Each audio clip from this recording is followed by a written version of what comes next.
Hello, friend. Today, I am sharing 5 simple, practical ways to reduce what you have, even if life is busy and you have absolutely no interest in turning decluttering into a full time job. These tips are easy, they fit into real life, and they help you let go of things that no longer fit the season you're in.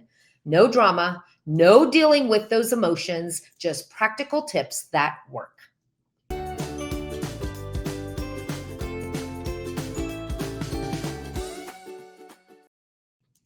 Hey there, I'm Tracy Lynn, and if you're ready for some simple, practical ways to lighten up your home without turning your week upside down, you are in the right place. So, around here, we focus on what actually works in real life, which requires zero marathon sorting sessions because really, who has time for that, right? These are straightforward steps that fit you and the life you're living right now. So let's jump into these 5 tips that you can start using today. First up is tip number 1. Shipping boxes make the best donation boxes. So here's how it works. Anytime you have a delivery that shows up at your door, and if you're anything like me, this probably happens a few times a week. Instead of emptying out the box and breaking it down for recycling, put it to work as your ready-made donation box. All you have to do is pull off the labels off the side, and I just rip them right off, right like this.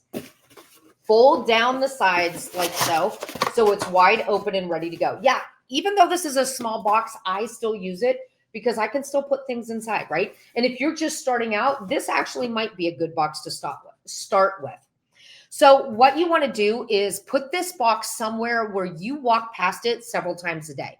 Somewhere obvious, not tucked away, not hidden behind a plant or a blanket, out where it can do its job. I like to keep mine right on the dining room table that's right next to me here because I walk past that table every single day. I see it all the time.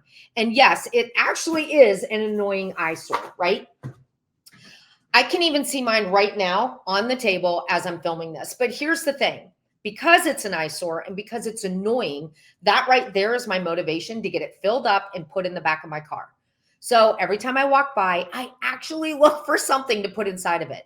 That box is my gentle reminder, a little tap on my shoulder, urging me to get it filled up quickly and off my dining room table. When you make the donation box an eyesore, filling it becomes the fastest way to make it disappear. And once it's full, out it goes. One box in, one box out. Check. Okay, so next up is tip number 2, 3 items a day, just 3. So here's your daily goal. Find 3 items every day that you can donate or get out of your home. That's it. Simple, quick, and so effective. Here's the thing. 3 is such an easy number. You can find 3 items even on your busiest day, right? Even when you're running around, even when the grandkids just left your house and your family room looks like the Legos took over. But the real magic with this tip is in the math. And y'all know how I love downsizing math.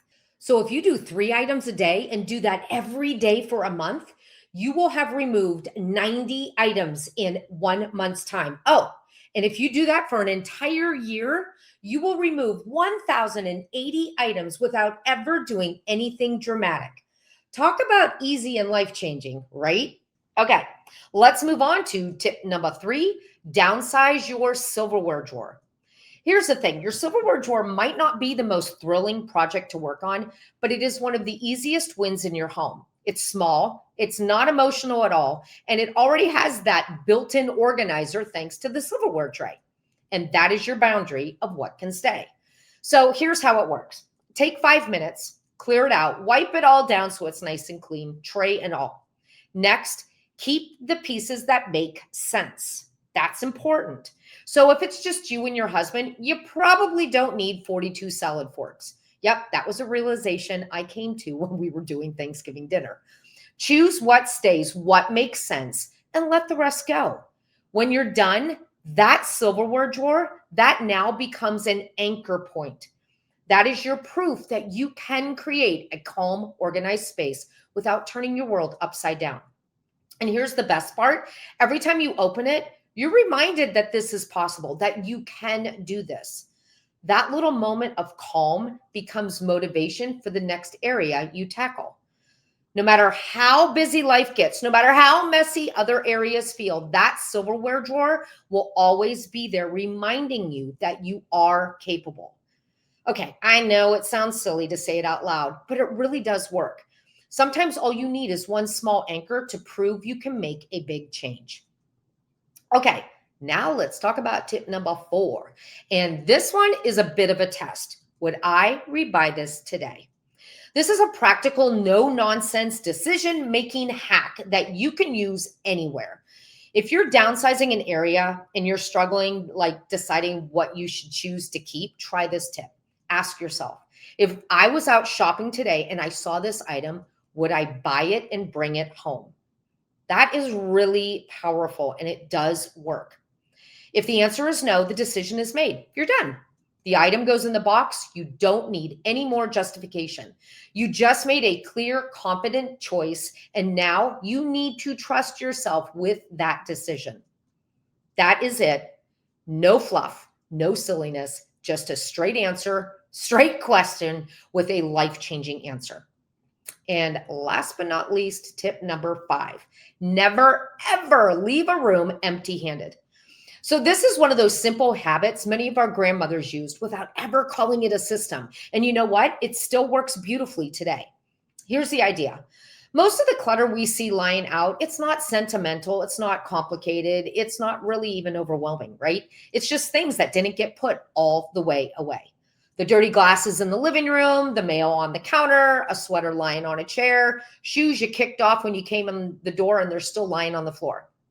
So instead of doing these big cleanups, make it a habit to take one thing with you every time you move from one room to another. Just one. Take the coffee cup, put it in the dishwasher. That magazine you just finished reading, toss it in the recycling bin. The shoes you kicked off when you came into the door, put them on the shelf in the mudroom. The towels you just folded and are now sitting on the stairs, carry them up to the linen closet. It's small, it's quick, and it doesn't really feel like a chore. But if you stick with this habit consistently, it makes a huge and noticeable difference. You'll start seeing fewer piles and less random items sitting out. And sometimes that's all you need to completely change the feel of an entire room. Oh, and bonus, habits are not chores. They're just an easy way to create a rhythm in your home that keeps things where they belong without adding more work to your day. Winner, winner. Okay, I hope you found these 5 tips helpful and you are ready to start using them right now today. Remember, downsizing doesn't have to be exhausting or emotional. It doesn't require marathon sorting sessions or even a complicated plan. It's about small, doable steps that make your home feel lighter and so much easier to live in. A delivery box, 3 items a day, your silverware drawer, a practical question that cuts through the noise, and a habit that might just change everything. Okay, friend, that is all I have for you today. Now, if you try any of these tips, please come back and let me know. I love hearing how tiny steps create big momentum in your life. And if you want more practical tips to simplify your home without all the overwhelm, make sure you subscribe because there's so much more coming your way. All right, that's all I have for you today. Take care. See you in the next video. Bye.